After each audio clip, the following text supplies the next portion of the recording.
Halo sobat YouTube semuanya, Assalamualaikum warahmatullahi wabarakatuh. Eh, Apa kabar buat sahabat-sahabat petani kelapa sawit semuanya? Semoga dalam keadaan sehat, damai, dan sejahtera ya. Yang lagi sedang mengais rezeki, semoga mendapatkan rezeki yang barokah dan diberkahkan rezekinya. Yang dalam keadaan sakit, semoga cepat diangkat penyakitnya dan segera mendapat kesembuhan. Baiklah sahabat-sahabatku semuanya, kali ini di pertemuan kali ini saya akan membahas tentang topik kesalahan-kesalahan apa saja yang terjadi dalam pemupukan kelapa sawit. Jadi untuk sahabatku semuanya, eh, jangan lakukan kesalahan-kesalahan yang akan kita bahas nanti agar kondisi pertumbuhan kelapa sawit dan perkembangan kelapa sawit itu bisa secara maksimal ya.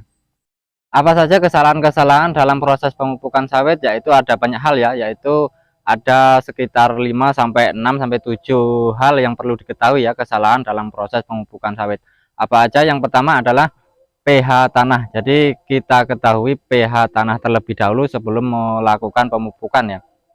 Alangkah baiknya kita ketahui pH tanah itu ada berapa, dan jika sudah bagus baru kita lakukan proses pemupukan. Jangan lakukan pemupukan jika pH tanah masih rendah ya.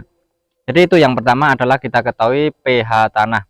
Jadi kalau pH tanah itu tidak bagus, apapun pupuknya, seberapa mahal pun pupuknya, kalau kita lakukan pemupukan akan sia-sia karena tidak bisa diserap oleh akar-akar kelapa sawit tersebut.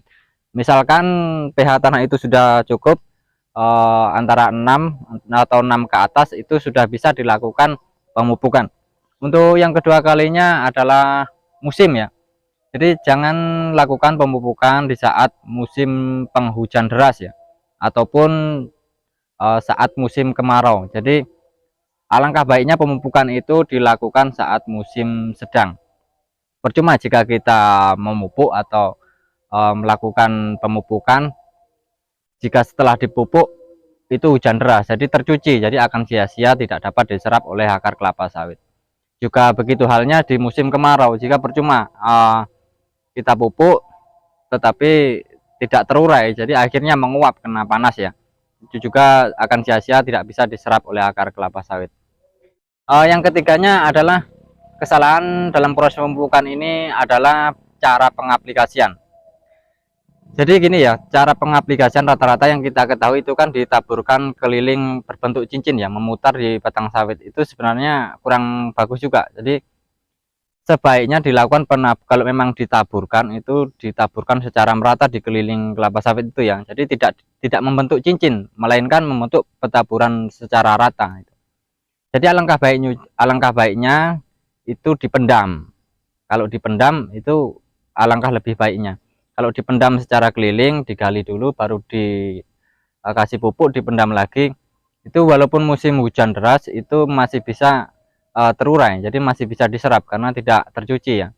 Begitu juga halnya, selain dipendam itu disemprot ya, atau di pupuk tersebut kita cairkan, kita aduk ke dalam air, lalu kita semprotkan, kita kocorkan, itu lebih bagus juga. Untuk yang keempatnya, kesalahan dalam proses pemupukan adalah jadwal ya. Jadi saya sarankan jadwal ini dalam proses pemupukan sebaiknya 1 tahun itu dilakukan 4 kali ya. Jangan cuman setahun sekali, setahun 2 kali, itu ya bagus, cuman kurang maksimal ya. Bahkan ada juga yang tidak dipupuk sama sekali. Ada seperti ini halnya. Kalau kapan kita waktu panen dapat banyak, disitulah kita seharusnya waktu puncak-puncaknya memupuk kelapa sawit itu.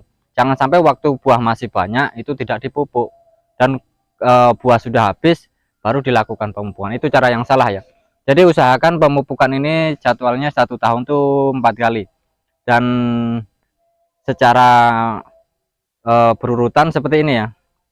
1 bulan, misalkan kali ini kita kasih dolomit, 1 bulan ke depan kita kasih TSP atau RP, 1 bulan lagi kita uraikan ZA atau urea ya, 1 bulan lagi baru KCL, nah 1 bulan lagi baru boron ya.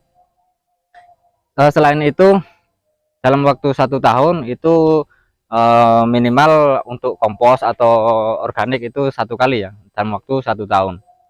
Baik, yang selanjutnya kesalahan dalam proses pemupukan adalah yang kelima. Yang kelima, kesalahan dalam pemupukan ini adalah usahakan sebelum memupuk pastikan kondisi lahan tersebut sudah tidak ada semak yang tinggi ya.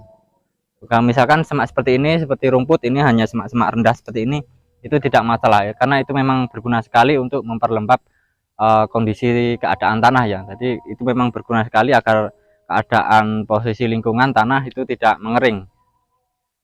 Jadi itu pastikan sebelum memupuk kondisi lahan sudah terang, tidak ada semak yang tinggi atau semak belukarnya, dan pastikan sudah di pruning ya. Pastikan sebelum memupuk lahan kelapa sawit itu kelapa sawitnya sudah di pruning. Jadi kita lakukan pemupukan setelah sawit itu terpruning ya.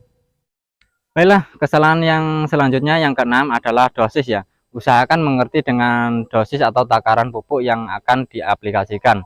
Jadi mulai umur baru tanam sampai umur 2 tahun itu berbeda dosis untuk pemupukan sawit umur 2 tahun sampai 5 tahun. Jadi semakin meningkat ya, umur baru tanam sampai 2 tahun, 2 tahun sampai 5 tahun itu sudah meningkat, bertambah lagi dosisnya. 5 tahun sampai 10 tahun itu bertambah lagi dosisnya. Sedangkan 5 tahun sampai ke 10 tahun sampai ke 17 tahun itu adalah puncak-puncak tertingginya. Jadi semakin banyak ya. Begitu juga nanti 17 tahun sampai ke atas itu akan menurun, dosisnya akan menurun ya. Jadi semakin sudah ketika sawit itu sudah tinggi, tinggi maksimal itu dosis akan menurun. Untuk kesalahan selanjutnya, untuk kesalahan dalam proses pemupukan yang ke-6 itu usahakan pemupukan ini jenis pupuknya dipupukkan secara berurutan ya. Jadi dipupukkan secara berurutan. Jadi tidak salah urutannya itu tidak salah ya. Karena apa? Karena kalau misalkan salah pengaplikasian urutannya itu nanti akan ketemu kalau pupuk itu akan saling melemahkan ya. Jadi misalkan gini, kalau tidak tahu urutannya, misalkan kali ini kita pupuk dengan dolomit, 1 bulan kita pupuk dengan KCl, itu salah ya. Itu nanti terjadi saling melemahkan, jadi tidak ada berfungsi sama sekali karena unsur senyawa dari dolomit akan saling melemahkan dengan unsur KCl. Jadi urutan yang benar itu kita harus tahu urutan yang benar, yaitu pertama dolomit ya. Dolomit itu yang pertama sekali untuk menyetabilkan kondisi lahan tanah.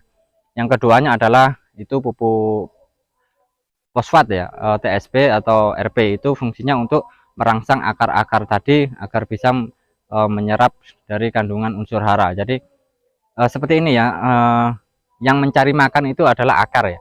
Jadi pastikan akar itu sehat. Untuk menyehatkan akar tersebut agar dapat mencari makan, yaitu pupuk TSP. Selanjutnya jika akar sudah bisa mencari makan, kasih unsur urea, yaitu fungsinya adalah untuk pertumbuhan, yaitu untuk pertumbuhan batang, daun, dan pelepah ya. Ketika sudah mendapat mencari makan dan mendapat kesuburan tubuh kelapa sawit dan daunnya, untuk selanjutnya kita berikan KCl. Yaitu KCl fungsinya untuk merangsang pertumbuhan buah ya. Jadi KCl ini fungsinya untuk merangsang pertumbuhan buah dan memperberat buah kelapa sawit ya.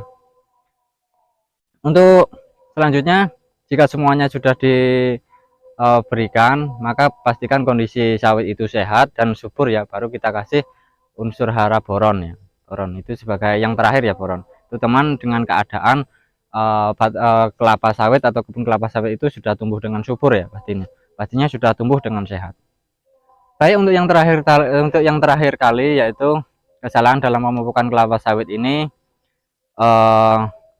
kita harus tahu ya, kita harus mengenali pupuk-pupuk, merek-merek pupuk dan unsur-unsur apa yang dalam kandungannya. Misalkan unsur pupuk NPK. NPK itu apa sih? Ya, NPK itu adalah dari singkatan dari nitrogen, fosfat, dan kalium. Jadi kita harus tahu apa itu nitrogen, apa itu urea. Jadi urea itu apa sih? Urea itu nitrogen. Apa sih kandungan nitrogen dan apa fungsinya? Jadi kita harus tahu fosfat itu apa, fosfat kandungannya apa, unsur haranya apa, dan fungsinya untuk apa. Begitu juga halnya KCl, unsur haranya apa dan kandungannya apa, fungsinya untuk apa, itu kita harus ketahui. Jadi kita harus mengenal apa itu pupuk KCL, apa itu pupuk fosfat, apa itu pupuk urea, dan fungsinya kita harus tahu. Gimana cara kerjanya kita harus tahu. Jadi tidak hanya mendengar dari orang, tidak hanya mendengar kata-katanya, tetapi kita tidak tahu sendiri pupuk apa dan kandungannya serta fungsinya. Jadi yang paling penting itu ya, kita harus tahu jenis pupuk, kandungannya dan fungsinya. Baiklah sahabat-sahabat semuanya, cukup sekian topik kali ini dari saya. Sampai bertemu di topik selanjutnya ya yang akan kita bahas. Salam dari Inspirasi Berkebun Kelapa Sawit. Saya akhiri, wassalamualaikum warahmatullahi wabarakatuh.